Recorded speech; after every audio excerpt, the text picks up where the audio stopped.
So I think people see my progress and go, dude, what are you doing? Or what should I do next? Yeah. But I'm not a personal trainer. I don't know this stuff. So that's why I called you, my man. I am here with one of my friends. His name is James Deirmendjian. He is a competitor. He is a strength and conditioning coach. He is a business owner. He is a fighter, and his whole business is focused on fighters and first responders. So, James, thank you for joining me, man. This is my first ever interview on this channel. I'm excited to talk to you because I know you're an expert. I know you know what you're talking about, and I know you can help a lot of my guys because for some reason I just attract the big guys. Maybe it's that first video I put out. My first ever video was about how to find big and tall gis.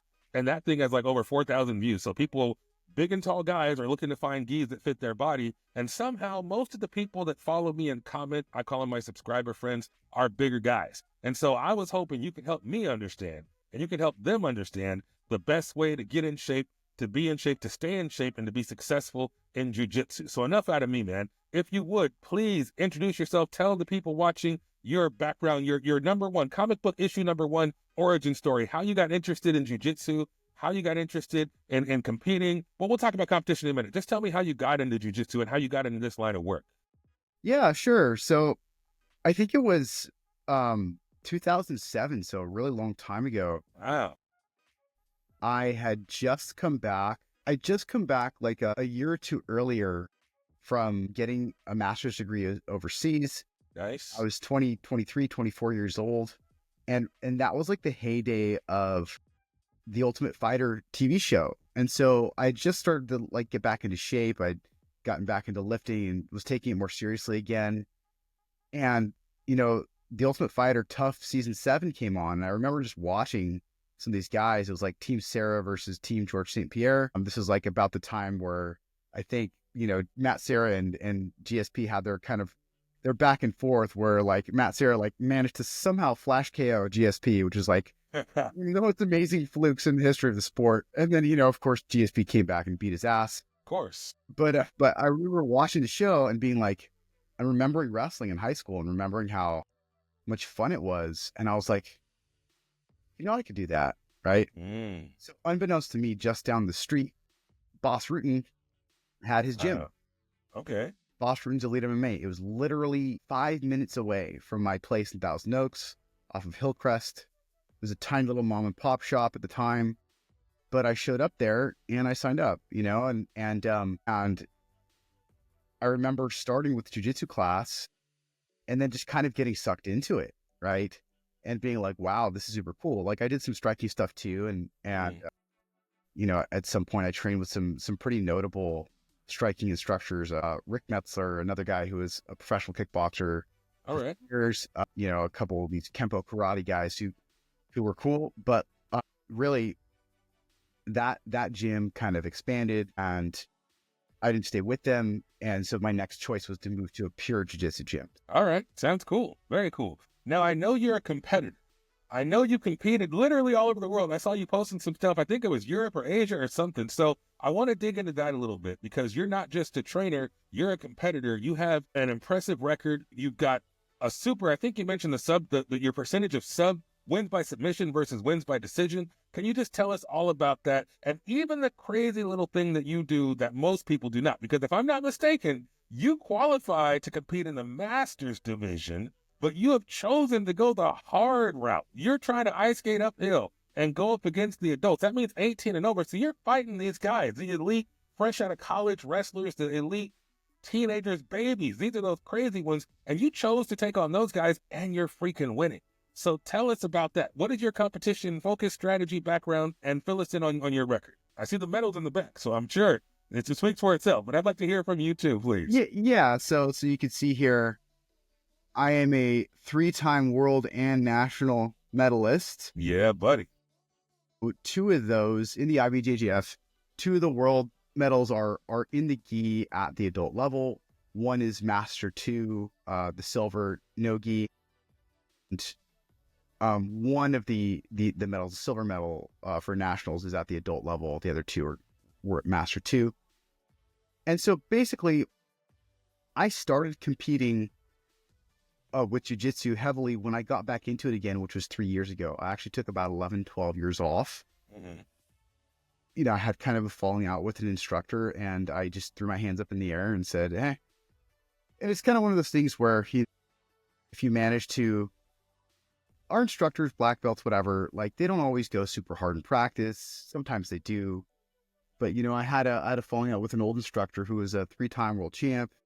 And, I submitted with an ankle lock, and I don't think he was trying that hard, but he got super butthurt about it.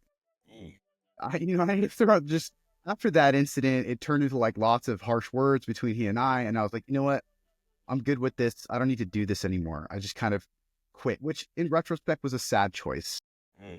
But years later, about 3 years ago, things kind of went a little haywire in my personal life in terms of like family, girls, that kind of stuff. And I remember sitting with myself one day and just being like, you know what?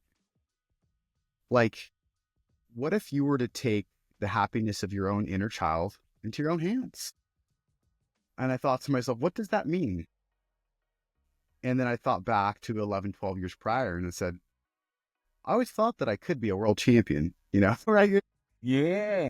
But I never really tried that hard, like I showed up for Worlds once. I did like maybe 3 or 4 other tournaments, maybe 5. I never really got on the grind. I never put myself in the process. And I said, you know what?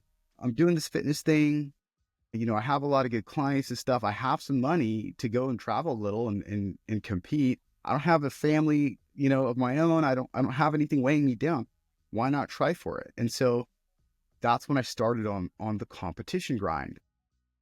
And it was that year that I took second at the Nogi Worlds Master 2 level, which in retrospect, like the magnitude of that accomplishment, like it was just enough at the time for me to think, oh, wow, maybe I do have potential. So from there, I ended up moving. I was at Gracie Barra Northridge at the time. And meanwhile, I've gone through 2 belt promotion ceremonies as a 4-stripe blue belt.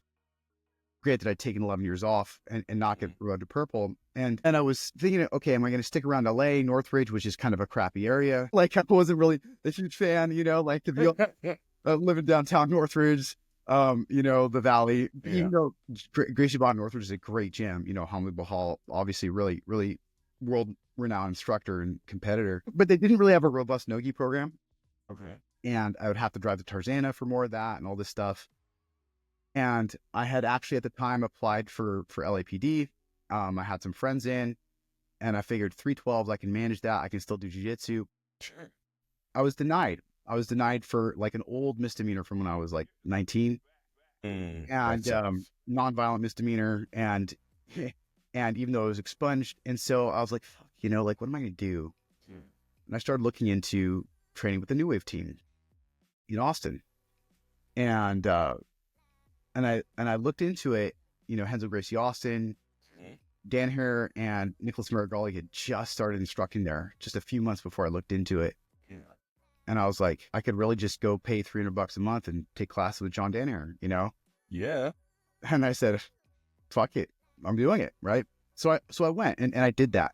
And now I knew I wasn't going to get promoted, just switching gyms. Like I had the feeling. And I met a guy, this really boisterous Texan dude by the name of Jay Chiquette. And this guy was a purple belt.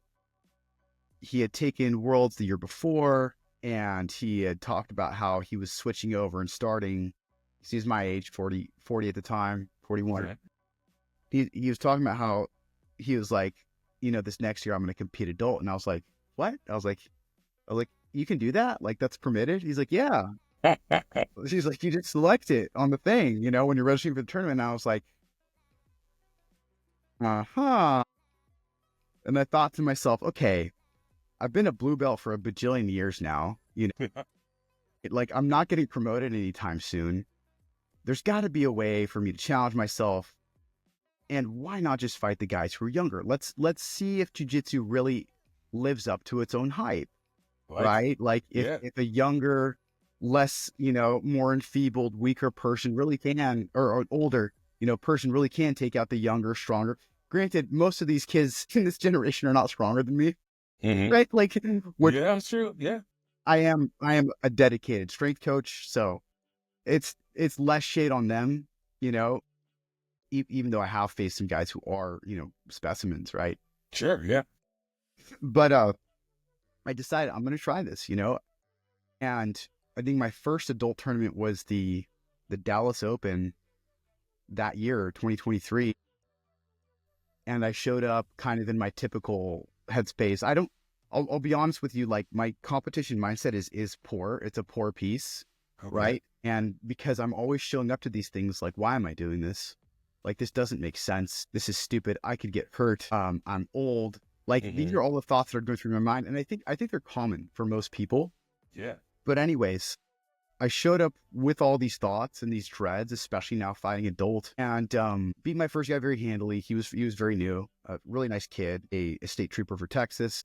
Just beat him with points. Second guy, he took me down right away, but I bounced back and Kimura'd him pretty fast, right? Good guy. He's a student of Sanjay Ribeiro, and Sanjay was right there cornering him, so that was kind of cool.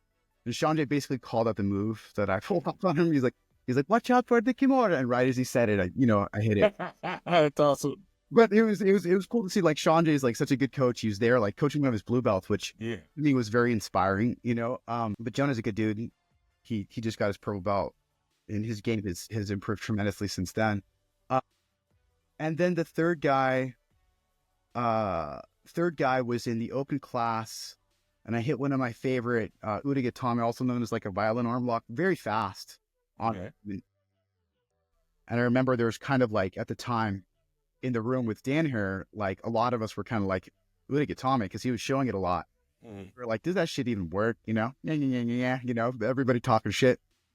And when I pulled it off, one of my training partners, AJ, he was like, okay, it's good to know that shit actually works. Yeah. But the third guy, who's the next guy? So the next guy, this kid, this is a funny story, Chris. I'm 4 matches deep, 3 wins by sub, 1 decision. Yeah, no, I footlocked this kid, like really, really, really fast young kid. He runs out there. He's just like, small. He's like schooling me on points, and he decides to enter my legs. And he didn't know that I'm a 10-year blue belt. Yeah. Footlocked forever, and however athletic and fast he was, as soon as I got that crossbody footlock and put a belly down, he couldn't do shit, especially size. So I'm 4 matches deep. I burned through these young kids, and I'm like, holy shit, I can do this. Like I'm surprised. I'm like, this is super cool. Yeah. And of course, athleticism, strength, all that, taking care of myself, lifting weights, all that. Sure. Yeah. Helpful. By the time I get to the next guy, almost, I think it was the semifinal match for the open class. This kid, Zach Shoemaker, who's actually a very good jiu-jitsu athlete. Okay. And he's been eyeballing me this whole time. And he's been making me like submit people in less than a minute and just make short work of them. This kid comes over to me with this like look on his face.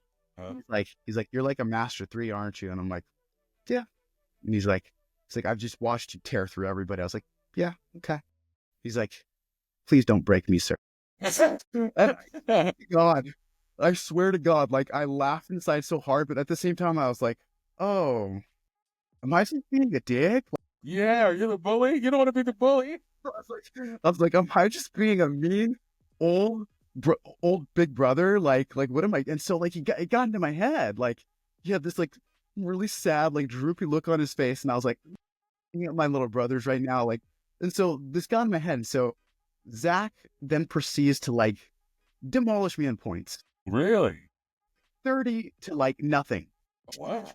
Fucking rides me, gets on top, mounts, takes the back, and like towards the end of the match, I'm just kind of like, I'm giggling because I know I'm not coming back from this. Yeah. And he's like, I'm sorry about this, man. I was like, shut up, Junior. You're doing great. Like, what do you want to say? Oh, that was my first experience fighting at the adult level. Mm-hmm. And from here, I did have a number of tournaments like this, but it basically put in my head, leading up to the adult worlds in 23, where I did take 3rd place, and, I was first 2 guys and all that. But it made me realize, like, okay, this is the intermediate level. Yeah. And I am challenging myself. I am succeeding, to some degree. This is only right, because at like the Master 2, Master 3 level, there's some tougher guys. There's some guys who like have been lifting. There's a lot of guys on TRT. And True. there's some challenge for me there, but like on the whole, those brackets are tiny.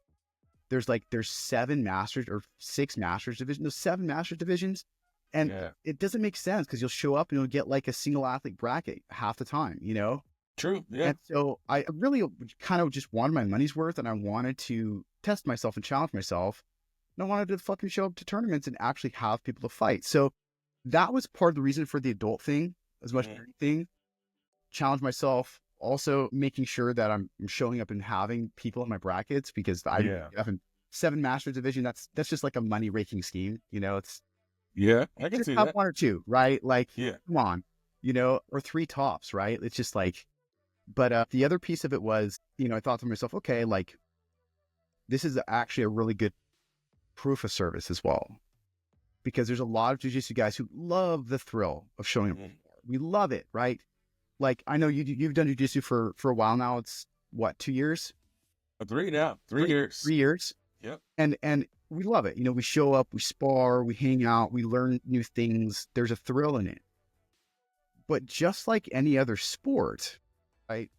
If you don't do your due diligence and you don't like take that right amount of care of your body, your performance is always going to be far more limited by comparison, right? 100%. I'm living proof of that, man. And most people don't lift, right? A lot of guys, I should say. Very true. They don't lift seriously, right? Well, and that's the thing. I think a lot of people are confused about how to lift. What's the best way to lift? What strategy should they use? I got a question from somebody who asked us a question on YouTube and on social media. We'll get to that in a second. But I knew you had trained with Danaher. I knew you had taken you podiumed at a world championship, I believe, at the adult level. So that was something. I'm glad you touched on that. You're in San Diego now, right? With Legion, which I've heard of those guys. I'm not really in the competition team, but I've heard that name, and I know there's some badass dudes coming out of there. So it sounds like you're in a really good place with a lot of really good competition, and you're still killing it in the gym, and you're still training people and coaching people. So kind of to your point about how a lot of people aren't taking it seriously, aren't lifting seriously. Yeah. I had some questions for you and for my audience as to what we can do, what we should do, what should our approach be in terms of like strategy. And so, you know me, I'm an ultra heavyweight. I'm super huge, super heavy. I've lost a bunch of weight, man. I just hit a new low. Praise God. I'm excited about that. But I need to be lower. I made a video a couple years ago, like the best way to be a good ultra heavyweight training partner is to not be an ultra heavyweight, right? Like lose your weight. So let's start right there. If for the people in that are watching this, people who want to lose weight, maybe they're heavyweights, maybe they're super heavyweights, maybe they're ultra heavyweights. What is the best way in your approach and in your philosophy? What would you tell them, or how would you encourage them to lose weight, to drop those pounds while still staying strong and staying in shape and staying competitive on the mats? Yeah, and it all depends on how much you have to lose, but at the same time, the approach is going to be pretty much similar, even if it's 10 to lose, 20 to lose, even up to 50 or more to lose, right? And the approach is going to be for you to lift 3 times a week, right? I like to schedule things every other day for my clients. It gives ample time to recover. You want to track your food, right? Track everything you're eating. Just MyFitnessPal is free and easy, right? Yep. You want to get enough protein to build muscle tissue with your lifting routines. That looks like, you know, there's a million and one stupid debates back and forth on the internet about this all the time. And it's just all fucking stupid, because like one gram per pound of lean body weight, it's like tough to go wrong with. And then if you feel like you need more, just go one gram per pound of body weight, period. Right. And nobody really needs much more than that, unless they're enhanced. And even then, you know, like, and then, so lifting 3 times a week, tracking your food, making sure you get enough protein, basic other shit, hydrate. You know how many fucking people fuck this up? It's crazy because there's so much advice online and it conflicts a lot of the time. But like you're saying, there's some core principles that are just foundational, you know, things. And you of course monitor this stuff in your clients, right? So they're sending you their food logs, they're sending you their you know, water intake and whatever, so you can kind of make sure they're staying on track. Yeah, well, I mean, I don't take it to water intake, but at the same time, like, we all fuck this up, dude. Like, if you're not drinking a half gallon of water every time you wake up, you're starting your day dehydrated. So I need to do this, but that's part of the reason I keep this around, which is right. Yeah, I walk with it, right? I got mine around here. Look at this. I'm carrying it maybe every day. There it So is. we're on the same page. Yeah. So, but these little things, right? And that's basically it. I mean, cardio, like that's another can of worms, but it boils down to like, you want to do some steady state, elliptical, especially for big guys. Elliptical is great. Rowing machine is great. The bike is great. Okay. Don't be trying to go out there and run. You know, if you weigh well over 200 pounds to start, you know, like I did that in the past. I made that mistake in the past. Yeah. you can ease your way into that if that's something you want to do. But ultimately, that is a competing stressor for the stress on your joints you'll get from jiu-jitsu. So you have to bear that in mind, right? Elliptical isn't. Rowing machine isn't really, right? You know, the bike isn't. Those are all easy on the joints, right? Yeah. So, and then what I say for most people is about 30 minutes of steady state zone 2 after you're lifting to help flush all those, you know, exercise metabolic waste products out of your muscle tissues. And then you can do, you know, sprint type intervals and stuff, but that should be done very sparingly because, well, and it's not that it's not important, right? It's just, if you're already showing up to jiu-jitsu and sparring 3 to 5 days a week, you know, I want to say you are getting quite a bit of that kind of work, which is, it's half true, right? Because it's still not the same, right? As in sprint interval time, because you still have to be technical. You have to conserve your energy. You have to be smart. If you're not training smart, you're not getting better at your sport, right? Sport practice. But at the same time, you know, interval sprints are so demanding that we tend to we see them overplayed, right?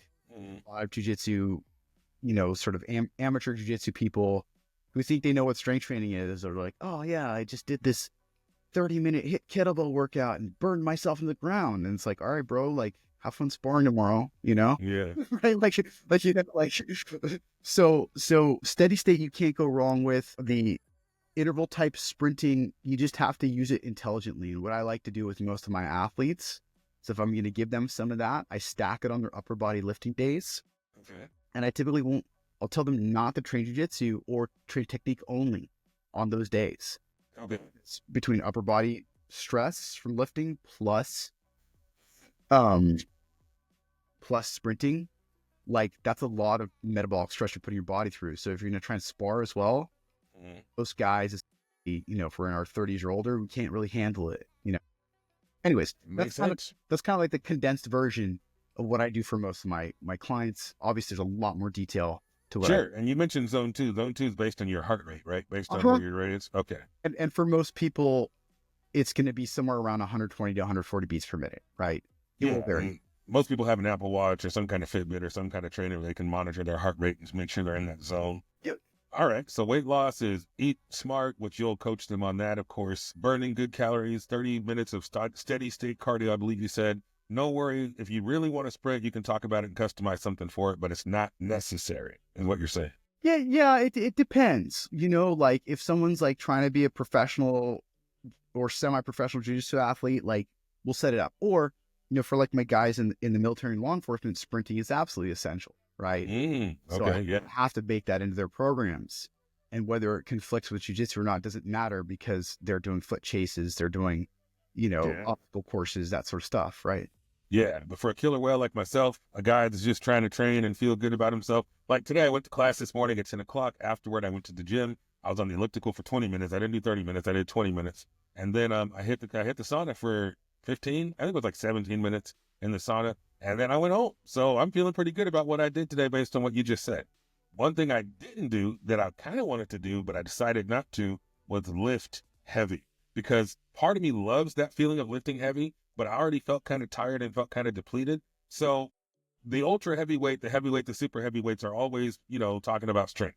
And if we beat somebody, they usually want to talk about how strong you are, right? That's the backhanded compliment, right? Like, oh boy, you're so strong. And so you gotta have the technique. You don't want to have the strength, but strength is a tool that we should be able to use, in my opinion. All right. And I know you're coaching people on how to use their strength and how to develop their strength and enhance their strength. So if you're already a big guy and you're naturally carrying a lot of weight, a lot of muscle mass, how would you coach an ultra heavyweight, super heavyweight like myself on developing their strength? Because we talked about weight loss. What about improving strength or keeping your strength in the face of weight loss? Increasing strength in the face of weight loss. Yeah, well, it's quite simple, right? And what it is, with the way I do things, we assess on your strength to start, right? Mm-hmm. All of my clients work up in five sets of five to a 5 RM at the outset of our training commitment.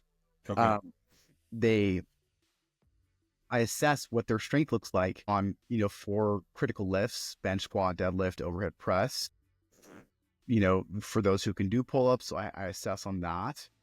And from there, we set things up to where everything's by the numbers. So you're working on a percentage basis and you know exactly what weight you're supposed to lift for what number of sets and what number of reps on Okay. daily, right? And that way it's not arbitrary, it's not subjective, it's not, oh, what do I feel like doing today, right? Mm-hmm. There's a range of acceptable like reps in a top set for lifts that gives some buffer room. Like if you're having a shit day, okay, if you only get 4 reps, like you're fine. If you can get like 8, that's okay on the top set, right? If you can get more, all the better.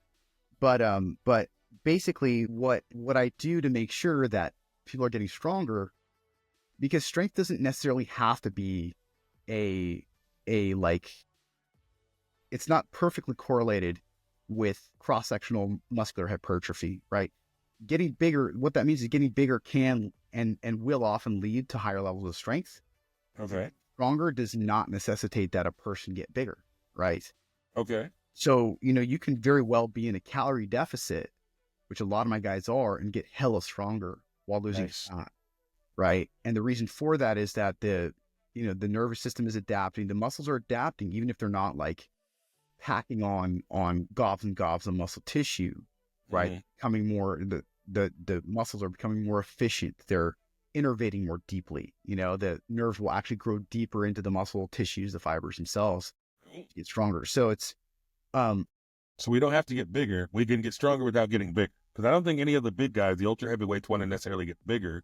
I think we just want to feel like we can keep our same level of strength or enhance the strength and still continue to melt the snowman, as I say, and lose weight and get more flexible and get more mobile and get better cardio, right? That's a big part of it. Is big guys were always gassing out. Well, I would say always. There's some big guys that have a great gas tank. But me, I'll speak for myself. I gas out. When we're rolling, I gas out. And I know a lot of other guys that are big guys that sometimes get tired. So for jiu-jitsu competitors, jiu-jitsu enthusiasts, even if you don't compete, you still want to compete on the mats in your gym. You still don't want to be the guy who's the restaurant, right? So do you have any advice, or what would you coach, or how would you direct a heavyweight or ultra heavyweight, super heavyweight to enhance their cardio? Is it the 30-minute solid state? Is that enough? Or should they do more if you want to enhance or improve your cardio for competition?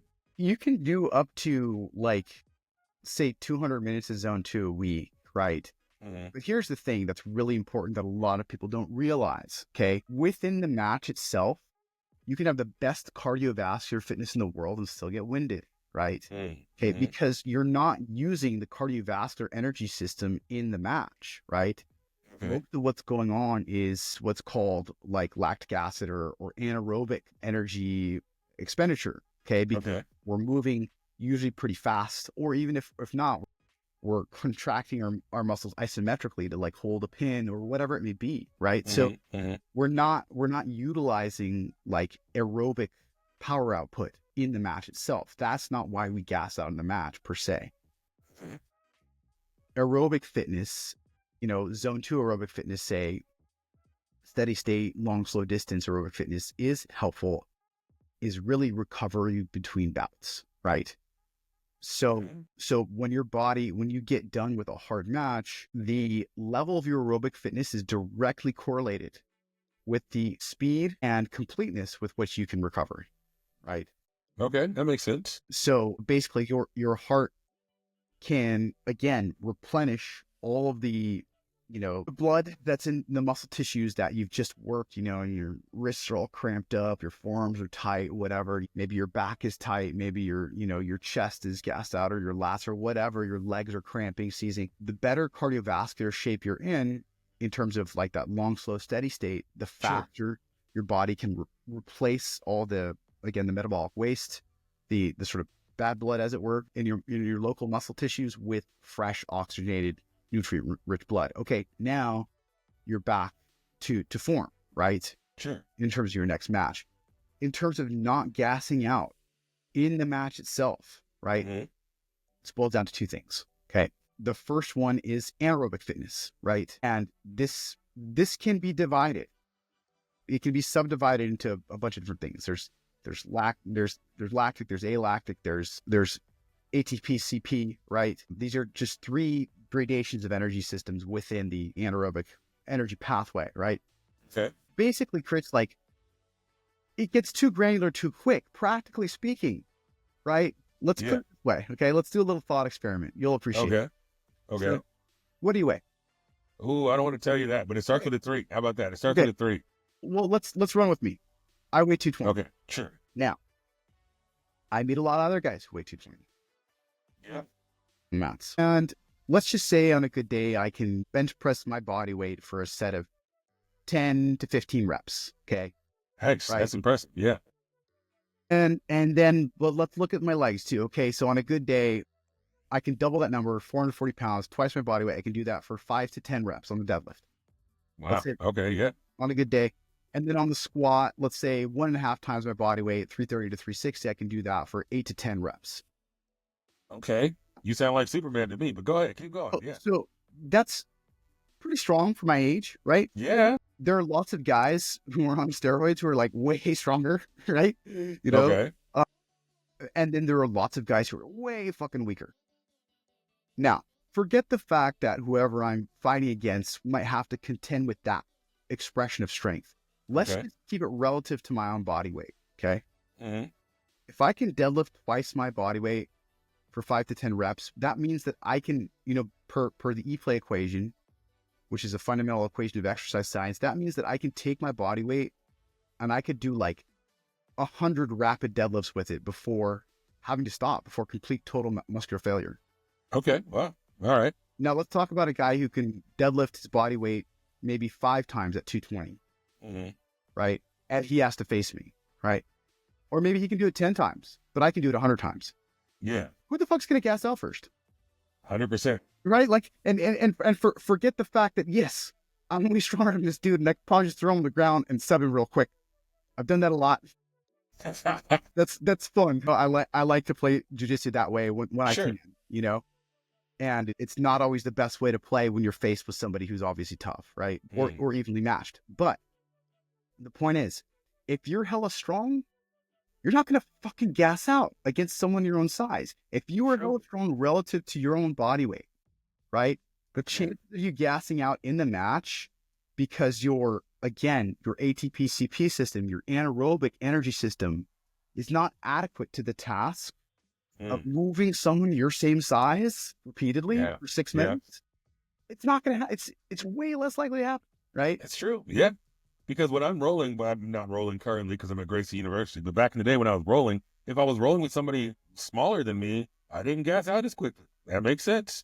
Okay, so the key to the cardio and not gassing out isn't so much running or treadmill or cardio necessarily. It's anaerobic exercise and, again, strength. So it kind of all goes back to strength, but usable strength in a way that you can actually benefit and maintain and continue in a match without going crazy. Well, and it's kind of a misnomer. Like, we see a lot of this functional stuff, right? And I'm a big fan of functional stuff. You see a lot of functional exercise on my page. I attach bands to the weights and it's all wobbly and shaky when I'm pressing, whatever. All that shit's cool, right? Yeah. Okay. Extreme ranges of mobility, knees over toes. Oh, let me get into a deep lunge that's almost tearing my groin. Yeah, okay, that's great because it's opening the hips up. Awesome, Yeah. But like literally, if you could deadlift your body weight, double your body weight for a set of 10, that's really fucking functional for heavyweight, right? Yeah, that's true. That's very true. Like that has a pretty direct real world application because another thing that, and this is funny because Danaher used to kind of ride me about this or laugh about it. Okay. But like, I'd have back in Austin, I'd have like some very high level jiu-jitsu players who would come and train with me, black belts, multiple time world champs, blah, blah, blah. And there were often situations where these guys would get on top of me, but because I was so fucking strong, I could just book my hips, catch their arm, push their hip, and they'd literally fucking fly in the air.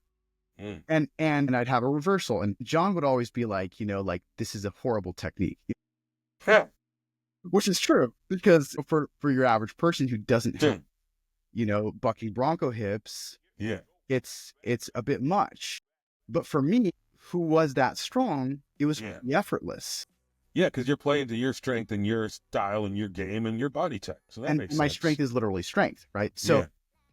But the point is too, I think the interesting object lesson there as well, that dovetails with this insight Mhm. about not gassing out for having a high degree of relative strength in the match. The stronger you are relative to your own body weight, the less total of your own strength you have to use to advance the match, Mm.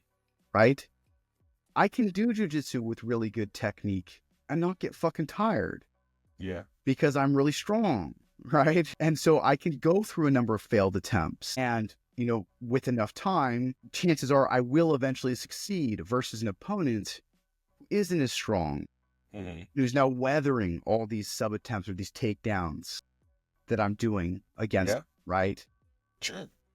So I can sometimes fare better in longer matches, like 10 minutes, right? Mhm. Which again, like gives the lie to this idea that don't get too strong, it's gonna fuck your cardio up, right? Yeah. It Yeah. doesn't make sense. Like the Mm. stronger you are, the less of your own total strength you need to accomplish what you need to in the match. That's brilliant. Okay, I want to be respectful of your time because I know you said you only had a certain amount of time and we're almost at that limit. So Yeah.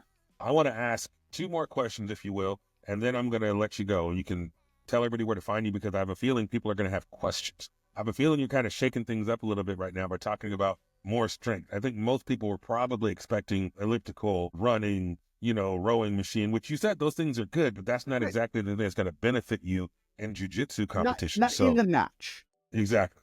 Over the course of 4, 5, 6, 7, 8, 9, 10 matches, absolutely. Sure. Because that's that recovery period between the matches you're saying. So that type of cardio is going to help you recover more quickly. But the anaerobic stuff and the strength stuff is what's going to maintain you during the match. Am I hearing that Exactly. right? Okay. Exactly. Perfect. So I don't think most people know that. I don't think most people are aware of that, which is why I wanted to talk to you and why I wanted to put this out there, because I feel like most of the people in my orbit of ultra heavyweights, super heavyweights, whatever, are like, oh, damn, he's going to tell us to go jog. You know what I mean? Or, oh, damn, he's going to tell us to start doing the rowing machine, right?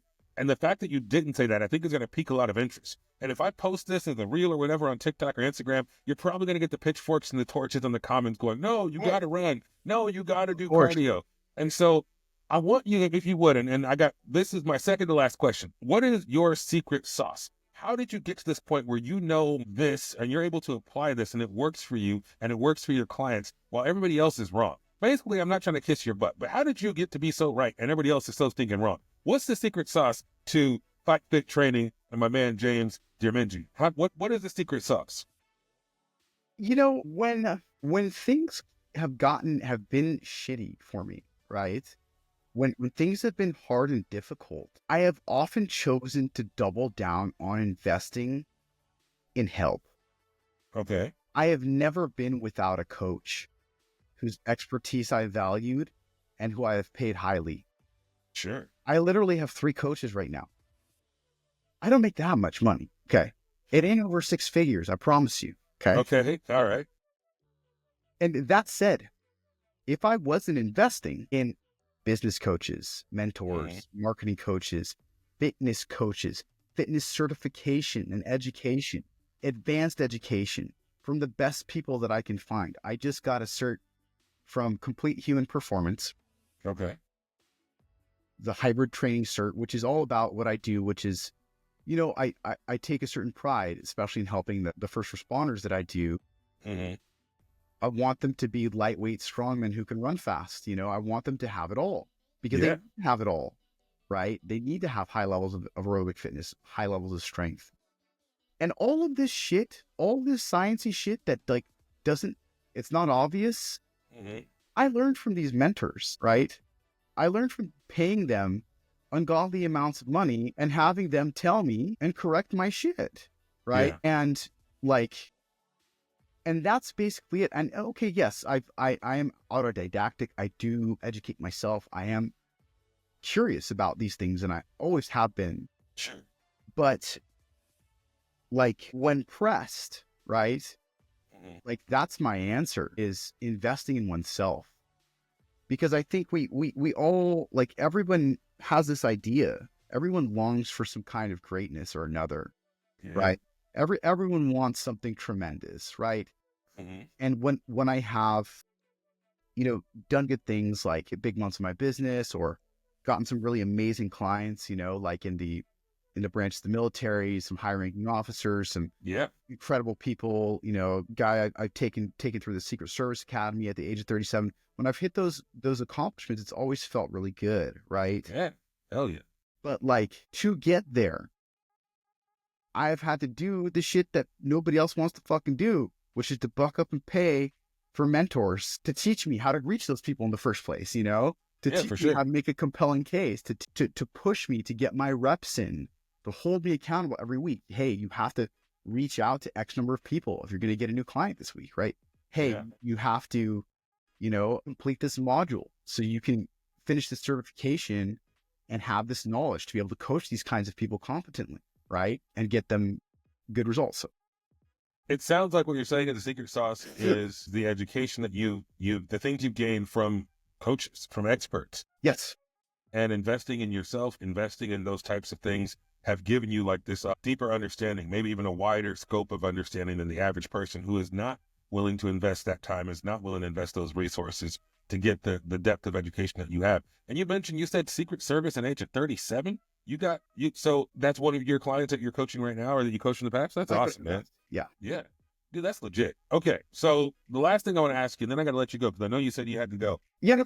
We got a question on YouTube in the comments from a guy named Stephen Toby 8556.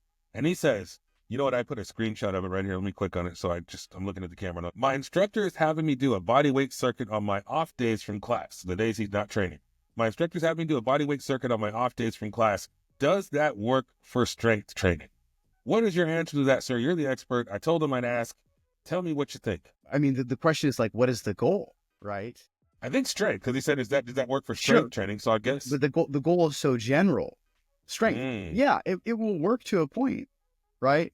But what do you want, right? And so, like, I know for me and my clients, like there's a vested interest in these guys who work these dangerous, like, law enforcement assignments to be able to subdue and disable an attacker very quickly.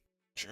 Like, are you okay with a 10% submission rate? Like, no, right? Like if, yeah, that's a good way of putting it, man. That's a good way of putting this it. guy away, it could be your life, So like, is doing a body weight circuit that like doesn't have a clear defined outcome, right? Like, is that good enough for you? Okay, if so, do it, But like, for me, for my clients, when we talk ahead of time, it's like, okay, like, what do you weigh? Like, how tall are you? Yeah. How fast is your 2 mile, your 3 mile? How much can you bench, squat, deadlift, all this stuff, right? Where do you want to see those numbers in 4 to 6 months? So the question is probably too vague. Yeah, well, yeah. I mean, without knowing more about his goals. Everything works. Yeah. Everything works, right? But does it work to do what, right? Okay, so everything works, but does it work for you and your goals? That's the question. Exactly. Everything works, but does it work for you and your goals? And he commented, I believe, on one of I made a fitness or a weight loss video because people were asking me about weight loss. So maybe he was asking, does the body weight circuit work for weight loss? But again, that question becomes, what is your goal? How much weight? How do you want, how strong do you want to be? So I think what I'm hearing you saying, I think you're right. It's kind of weird because you answer a question with the question, but it's just too vague. It's too general. It's different for everybody. And that's kind of what you do with your clients, is it's tailor-made to everybody and based on their specific goals and their specific needs. For me right now, I'm just trying to learn this stuff and I want to lose weight. But if I decided I wanted to go after the championship at White Belt Worlds, which I'm still thinking about, it would probably be a different goal. And I don't even know what my 1 rep max is at this point. So if I was one of your clients, and I might be in the future, I'd have some work to do to figure out exactly where I stand and look at where I'm at now as in comparison to where I want to go. And then you're going to build the program to help me get there. Well, and that's the key right there, Chris, right? And then you just nailed it, which is like in any kind of coaching or personal development, it all starts with awareness, right? Yes. And it's really uncanny. Like, I look at this in so many different spheres of life and experience, like, especially when I'm rolling, I notice that, like, I always try and pay attention to my breath, right? Sure. And just by paying attention to it, it makes it almost impossible to go into a panic attack where you like breathe too rapidly and you're losing control, right? But it's the same thing with fitness. Once you really fucking square up and you're like, fuck, I weigh 250 pounds and I can't even squat my own body weight once. And then you're like, oh shit, I haven't won a match at a tournament in 5 tournaments, right? Right. I've never submitted somebody. It's like, no shit, bro. You know, like you can't even carry your own weight, right? Yeah. And this is like the hardest step in all of this is coming clean and being completely honest with where you're at, and then seeing, okay, well, what do we want to do from there? Because once you're honest and you can see, you take a quantifiable metric as to where you're at, and then you say, okay, well, I want result XYZ. All right, now we can reverse engineer the whole thing, right? Yeah. Yeah. And we can make sure that this program is actually going to fucking deliver on the results. And it's not just going to be some one-off influencer PDF that, you know, Gordon Ryan made 600K on last year and you didn't even open the fucking thing up from your email when you paid $29.99 for it, you know, like, so. True. No, that's out there, man. Trust me, I'm guilty. I've bought some of those in the past. I have. I won't name any names, but I have purchased the plan from an influencer, so I'm guilty. In your inbox. Yeah, it's there. And it's, you know, a whole spreadsheet and everything to type in your workouts. I think I did the workout once or twice, and I was like, yeah, I'm good. So no, you're 100% right. I used to say you can't know where you're going unless you know where you've been. I think what you're saying is you can't know where you're going unless you know where you are. And if you don't know where you are and you don't know where you want to be, it's hard to build a plan, because these download my PDF, one size fits all, doesn't exactly work, because we're all different. We all have different body types. We all have different strength levels, and we all have different goals. And so I'll end with this, because I think what you're saying and what you've said is going to resonate with a lot of people. And I think your approach of individualizing everything and really making it about the person and their goals and their background and where they are and where they want to be is going to be important. And I hope some of the guys that ask me these questions, because the reason why I wanted to do this interview is because people keep asking me fitness and weight loss questions. I had a guy tell me, and this is wonderful, thank you, homie. It was a blessing. I don't remember his name, but he's like, yo, I watched your video on where to find big and tall gis, and you look like a different person. Your face is so round, and you look so much heavier, and you can breathe differently, and it's like, good job, man. And I'm like, thanks, homie. So I think people see my progress and go, dude, what are you doing, or what should I do next? Yeah. But I'm not a personal trainer. I don't know this stuff. So that's why I called you, my man. So where can people find you to work with you and to get more information from you, and hopefully so you can get that individualized help that they need? Absolutely. So Instagram, fight_fit_training. Facebook, it's facebook.com/fight_fit with 2 T's. Okay. But then, of course, you know, I know you're happy to link me up. I will. I'll put the links in the comments and in the description, of course. Perfect, man. Chris, it's been a pleasure, dude. I've really enjoyed this. I appreciate it. Yeah, man. I had a good time talking with you. I'm glad you're helping out the first responders. I'm glad you're helping out the jiu-jitsu competitors. And I hope some of my guys can come to you for some help and some valuable individualized training, because that sounds like what we really freaking need instead of the influencer PDF. So thank you for making that clear, and thank you for making yourself available. And I'll put all your information and your links in the comments so people can reach out to you. And we didn't get a chance to talk about recovery or mobility or flexibility. So maybe next time we'll talk about some big stuff. Yeah, episode 2. But I appreciate you. I thank you. Stay focused, stay positive, stay vigilant. Thank you, sir.